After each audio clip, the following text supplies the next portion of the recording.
Hi hello ಎಲ್ರಿಗೂ ನಮಸ್ಕಾರ. ನಾನು ನಿಮ್ ಚಿದು ಮಾತಾಡ್ತಾ ಇರೋದು. Welcome back to my YouTube channel. ಇವತ್ತಿನ ವಿಷಯ ಏನಪ್ಪಾ ಅಂತಂದ್ರೆ, ಭಾರತ ದೇಶದ ಅಪ್ರತಿಮ ಸ್ವಾತಂತ್ರ್ಯ ಹೋರಾಟಗಾರ, ಕ್ರಾಂತಿಕಾರಿ ನಾಯಕ, ಅಪ್ಪಟ ಹಿಂದುತ್ವವಾದಿ, ಅದೆಷ್ಟೋ ಜನಗಳ ಹೃದಯದಲ್ಲಿ ಇಂದಿಗೂ ಆರಾಧಿಸಲ್ಪಡುವಂತಹ ಒಬ್ಬ ಕ್ರಾಂತಿಕಾರಿ ನಾಯಕ ವಿ.ಡಿ. ಸಾವರ್ಕರ್, ವಿನಾಯಕ ದಾಮೋದರ ಸಾವರ್ಕರ್. 1883ರಲ್ಲಿ ಮಹಾರಾಷ್ಟ್ರದ ಬಾಗೂರ್ ಎನ್ನುವಂತಹ ಪ್ರದೇಶದಲ್ಲಿ ಜನಿಸ್ತಾರೆ. ಇವರ ಚಿಕ್ಕ ವಯಸ್ಸಿನಲ್ಲೇ ತಾಯಿಗೆ ಮಹಾಮಾರಿ ಕಾಲರ ರೋಗ ತುತ್ತಾಗಿರುತ್ತೆ. ತನ್ನ ಇಡೀ ಜೀವಮಾನವನ್ನೆಲ್ಲ ಸಹ ಭಾರತ ದೇಶದ ಸ್ವಾತಂತ್ರ್ಯಕ್ಕಾಗಿಯೇ ಮುಡಿಪಾಗಿರ್ತೀನಿ ಅಂತ ಹೇಳಿ ತಾಯಿ ದುರ್ಗಾ ಮಾತೆಯ ಮೇಲೆ ವಿ.ಡಿ. ಸಾವರ್ಕರ್ ಅವರು ಪ್ರಮಾಣವನ್ನು ಮಾಡಿರ್ತಾರೆ. 1899ರಲ್ಲಿ ವಿ.ಡಿ. ಸಾವರ್ಕರ್ ಅವರು ಮಿತ್ರಮೇಳ ಎನ್ನುವ ಒಂದು ಕ್ರಾಂತಿಕಾರಿ ಸಂಘಟನೆಯನ್ನ ಹುಟ್ಟಾಕ್ತಾರೆ ಹಾಗೂ ತನ್ನ ಹೆಚ್ಚಿನ ವಿದ್ಯಾಭ್ಯಾಸಕ್ಕಾಗಿ ಇಂಗ್ಲೆಂಡ್ಗೆ ತೆರಳುತ್ತಾರೆ. ಇಂಗ್ಲೆಂಡಿನಲ್ಲಿ ಬ್ರಿಟಿಷರು ಭಾರತದ ಜನರನ್ನು ಹಚ್ಚಿಕೊಳ್ಳುವಂತಹ ದೃಶ್ಯ ಇವರಿಗೆ ಕರಳು ಕಿವುಚಿದಂಗಾಗುತ್ತೆ. ಏನ್ ಮಾಡ್ತಿರ್ತಾರೆ ಅವರು ಅಂತಂದ್ರೆ, ನಗ್ಲಿ ಮುಳ್ಳಿನ ಮೇಲೆ ಮೊಣಕಾಲಲ್ಲಿ ನಮ್ಮ ಭಾರತದ ಜನಗಳನ್ನ ನಡೆಸ್ತಾ ಇರ್ತಾರೆ. ಇದನ್ನೆಲ್ಲ ನೋಡಿ ವಿ.ಡಿ. ಸಾವರ್ಕರ್ ಅವರು 1904ರಲ್ಲಿ ಅಭಿನವ ಭಾರತ ಎಂಬಂತಹ ಇನ್ನೊಂದು ಕ್ರಾಂತಿಕಾರಿ ಸಂಘಟನೆಯನ್ನು ಸಹ ಹುಟ್ಟಾಕ್ತಾರೆ. ಆ ಸಂಘಟನೆಯಲ್ಲಿ ಪ್ರತಿದಿನ ಭಾಷಣ ಮಾಡ್ತಾನೆ ಇರ್ತಾರೆ. ಇವರ ಭಾಷಣವನ್ನು ಕೇಳಲು ಸಾವಿರಾರು ಮಂದಿ ನೆಲೆಸಿರ್ತಾರೆ. ಅದರಲ್ಲಿ ಮದನ್ ಲಾಲ್ ಧಿಂಗ್ರಾ ಎನ್ನುವಂತಹ ವ್ಯಕ್ತಿಯು ಕೂಡ ಒಬ್ರು. ಇವರು ಮೂಲತಃ ಪಂಜಾಬಿನ ಅಮೃತ್ಸರ್ನವರು. ಇವರ ಭಾಷಣವನ್ನು ಕೇಳಲು ಪಂಜಾಬಿನ ಅಮೃತ್ಸರದ ಮದನ್ ಲಾಲ್ ಧಿಂಗ್ರಾ ಎಂಬಂತಹ ವ್ಯಕ್ತಿಯು ಕೂಡ ಬರ್ತಾರೆ.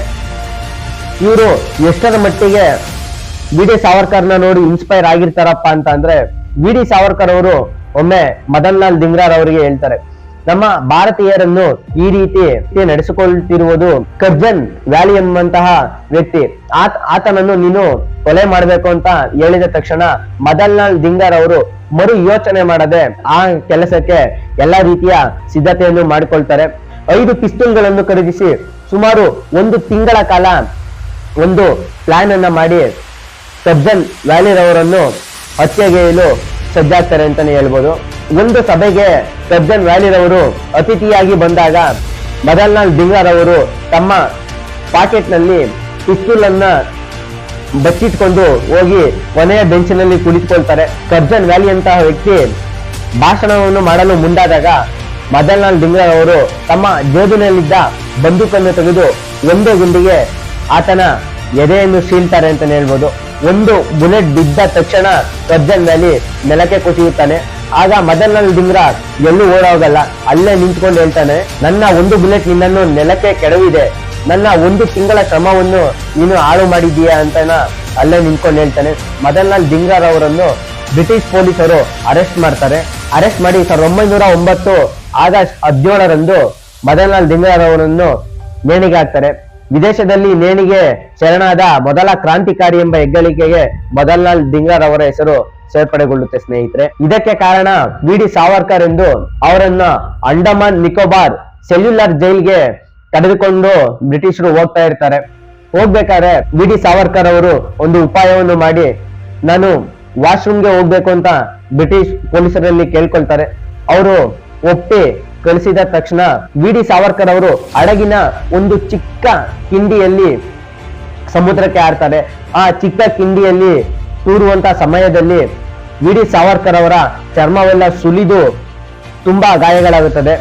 ವಿ.ಡಿ. ಸಾವರ್ಕರ್ ಅವರು ತನ್ನ ಮೈ ಚರ್ಮವೆಲ್ಲ ಸುಲಿದುಕೊಂಡಿದ್ದರೂ ಸಹ ಸಮುದ್ರದ ಉಪ್ಪಿನ ನೀರಿನಲ್ಲಿ ಸುಮಾರು 600ರಿಂದ 800 ಮೀಟರ್ ಈಜಿ ಫ್ರಾನ್ಸ್ ದೇಶವನ್ನು ಸೇರ್ತಾರೆ. ಸೇರಿ ಅಲ್ಲಿದ್ದ ಒಬ್ಬ ಪೊಲೀಸ್ ಅಧಿಕಾರಿಯನ್ನು ಕೇಳ್ತಾರೆ, ನನ್ನ ರೆಸ್ಕ್ಯೂ ಮಾಡಿ ನನ್ನನ್ನು ಅಂತ. ಆ ಪೊಲೀಸ್ ಅಧಿಕಾರಿ ಲಂಚದ ಆಮಿಷಗೆ ಒಳಪಟ್ಟು ಬ್ರಿಟಿಷರಿಂದ ದುಡ್ಡನ್ನು ತೆಗೆದುಕೊಂಡು ವಿ.ಡಿ. ಸಾವರ್ಕರ್ ಅವರನ್ನು ಬ್ರಿಟಿಷರಿಗೆ ಒಪ್ಪಿಸ್ತಾನೆ. ಬ್ರಿಟಿಷರವರು ವಿ.ಡಿ. ಸಾವರ್ಕರ್ ಅವರನ್ನು ಅಂಡಮಾನ್ ನಿಕೋಬಾರ್ ಸೆಲ್ಯುಲರ್ ಜೈಲ್ಗೆ ಕರೆದುಕೊಂಡು ಬಂದು ಕೈ ಕಾಲುಗಳಿಗೆ ಕಬ್ಬಿಣದ ಸರಪಳಿಯನ್ನು ಹಾಕಿ ಹಾವು ಚೇಳುಗಳು ತುಂಬಿರತಕ್ಕಂತಹ ಕೊಠಡಿಯಲ್ಲಿ ಹಾಕ್ತಾರೆ. ಆ ಅಂಡಮಾನ್ ನಿಕೋಬಾರ್ ಜೈಲು ಯಾವ ರೀತಿ ಆಗಿತ್ತಪ್ಪ ಅಂದ್ರೆ, ಸೂರ್ಯನ ಬೆಳಕು ಸಹ ಆ ಜೈಲಿನ ಒಳಗಡೆ ಹೋಗೋದು ಕಷ್ಟವಾಗಿತ್ತು. ಸುಮಾರು 200 ಚಿಲ್ಲರೆ ಇದ್ದಂತಹ ಸೆಲ್ಗಳಲ್ಲಿ 650ಕ್ಕೂ ಅಧಿಕ ಮಂದಿ ಕ್ರಾಂತಿಕಾರಿಗಳನ್ನ, ಸ್ವತಂತ್ರ ಹೋರಾಟಗಾರರನ್ನ ಬ್ರಿಟಿಷರು ಅಲ್ಲಿ ತುಂಬಿಸಿರ್ತಾರೆ. ಅಲ್ಲಿ ಕರಿ ನೀರು ಮತ್ತು ಕಾಲಾಪಾನಿಯಂತಹ ಘೋರ ಶಿಕ್ಷೆಗೆ ವಿ ಡಿ ಸಾವರ್ಕರ್ ಅವರು ಒಳಪಡ್ತಾರೆ. ಏನಪ್ಪಾ ಇದು ಕಾಲಾಪಾನಿ ಶಿಕ್ಷೆ ಅಂತ ಕೇಳಿದ್ರೆ, ಬೆಲ್ಲದ ಗಾಣವನ್ನ ತಾವೆಲ್ಲರೂ ನೋಡಿರ್ಬೋದು. ಆ ಬೆಲ್ಲದ ಗಾಣಕ್ಕೆ ಯಾವ ರೀತಿಯಾಗಿ ಎತ್ತುಗಳನ್ನ ಕಟ್ಟಿ ತಿರುಗಿಸ್ತಾರೋ ಆ ರೀತಿಯಾಗಿ ವಿ ಡಿ ಸಾವರ್ಕರ್ ಅವರು ತನ್ನ ಭುಜದ ಮೇಲೆ ಆ ಗಾಣವನ್ನ ಇಟ್ಟುಕೊಂಡು ದಿನಕ್ಕೆ ಸುಮಾರು 12 ಗಂಟೆಗಳ ಕಾಲ ಕೆಲಸ ಮಾಡಬೇಕಾಗಿರ್ತದೆ.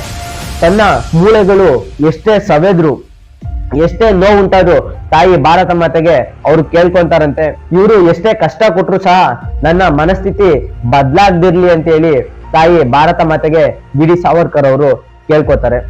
1909ರಿಂದ 1922ರವರೆಗೆ ಅಂಡಮಾನ್ ನಿಕೋಬಾರ್ ಜೈಲಿನಲ್ಲಿ ವಿ ಡಿ ಸಾವರ್ಕರ್ ಅವರು ಕಾಲ ಕಳೀತಾರೆ.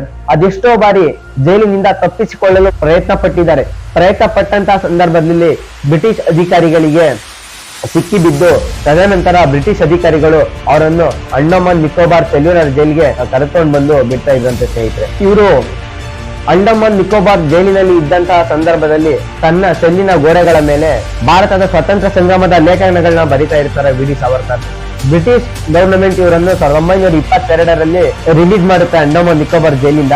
ರಿಲೀಸ್ ಮಾಡಿದ್ದು ಒಂದು ಕಂಡೀಷನ್ ಆಗುತ್ತೆ, ನೀನು ಮಹಾರಾಷ್ಟ್ರ ಬಿಟ್ಟು ಬೇರೆ ಎಲ್ಲೂ ಹೋಗುವಂತಿಲ್ಲ, ಹಾಗೆ ಯಾವುದೇ ರೀತಿಯ ಕ್ರಾಂತಿಕಾರಿ ಹೇಳಿಕೆಗಳನ್ನು ಕೊಡುವಂತಿಲ್ಲ ಅಂತೇಳಿ. ಎಷ್ಟೇ ಆದ್ರೂ ನಮ್ಮ ಭಾರತ ದೇಶದ ಮಣ್ಣಿನ ಮಗ ವಿ ಡಿ ಸಾವರ್ಕರ್ ಸುಮ್ಮನೆ ಇರ್ತಾರೆ.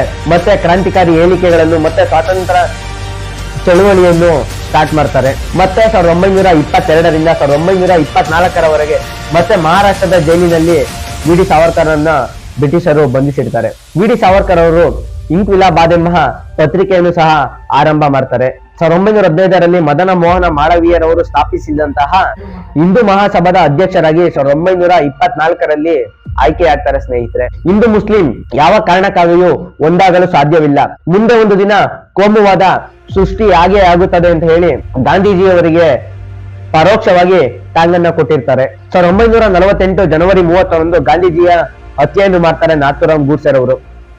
ಆಗ ಆ ಹತ್ಯೆಗೆ ವಿ ಡಿ ಸಾವರ್ಕರ್ ಬೆನ್ನೆಲುಬಾಗಿ ನಿಂತಿರುತ್ತಾರೆ ಎಂಬ ಕಾರಣಕ್ಕಾಗಿ ಜವಾಹರ್ಲಾಲ್ ನೆಹರು ಸರ್ಕಾರ ಅವರನ್ನ ಜೈಲಿಗೆ ಕಳಿಸುತ್ತೆ. ಕಾರಣ ಏನಪ್ಪಾ ಅಂತಂದ್ರೆ 1951-52ರ ಸಂದರ್ಭದಲ್ಲಿ ಒಂದು ಸಾರ್ವತ್ರಿಕ ಚುನಾವಣೆ ಇರುತ್ತೆ. ಆ ಸಾರ್ವತ್ರಿಕ ಚುನಾವಣೆಯಲ್ಲಿ ಹಿಂದೂ ಮಹಾಸಭಾ ಪಕ್ಷ ಎಲ್ಲಿ ಗೆದ್ದು ತನ್ನ ಅಸ್ತಿತ್ವವನ್ನು ಕಂಡುಕೊಳ್ಳುತ್ತದೋ ಎಂಬಂತಹ ಕಾರಣಕ್ಕೆ ಜವಾಹರ್ಲಾಲ್ ನೆಹರು ಸರ್ಕಾರ ವಿ ಡಿ ಸಾವರ್ಕರ್ ಅವರನ್ನು ಜೈಲಿಗೆ ಕಳಿಸುತ್ತೆ. ಅನೇಕ ಕಲ್ಲು ತೂರಾಟಗಳನ್ನು ಸಹ ಜವಾಹರ್ಲಾಲ್ ನೆಹರು ಅಭಿಮಾನಿಗಳು ಮಾಡ್ತಾರೆ. ಹಾಗೂ ಹಿಂದೂ ಮಹಾಸಭಾ ಪಕ್ಷವನ್ನು ಸಹ ವಜಾಗೊಳಿಸ್ತಾರೆ ಜವಾಹರ್ಲಾಲ್ ನೆಹರು ರವರು. 1948ರಿಂದ 1966ರವರೆಗೂ ಮತ್ತೆ ವಿ ಡಿ ಸಾವರ್ಕರ್ ಅವರು ಜೈಲಿನಲ್ಲೇ ಕಾಲ ಕಳೀತಾರೆ ಅಂತ ಹೇಳ್ಬೋದು. 1966ರಲ್ಲಿ ಅಲಹಾಬಾದ್ ಸರ್ಕಾರ ಒಂದು ತೀರ್ಪನ್ನ ಪ್ರಕಟಗೊಳಿಸುತ್ತದೆ. ಅದು ಏನಪ್ಪಾ ಅಂತಂದ್ರೆ, ವಿ ಡಿ ಸಾವರ್ಕರ್ಗೂ ಗಾಂಧೀಜಿ ಹತ್ಯೆಗೂ ಯಾವ ಸಂಬಂಧವೂ ಇಲ್ಲ ಎಂದು ಅಲಹಾಬಾದ್ ಸರ್ಕಾರ ಒಂದು ತೀರ್ಪನ್ನ ಪ್ರಕಟಗೊಳಿಸುತ್ತೆ. 1966ರಲ್ಲಿ ವಿ ಡಿ ಸಾವರ್ಕರ್ ಅವರು ಜೈಲಿನಿಂದ ರಿಲೀಸ್ ಆದ ನಂತರ ಒಂದು ಹೇಳಿಕೆಯನ್ನು ಕೊಡ್ತಾರೆ.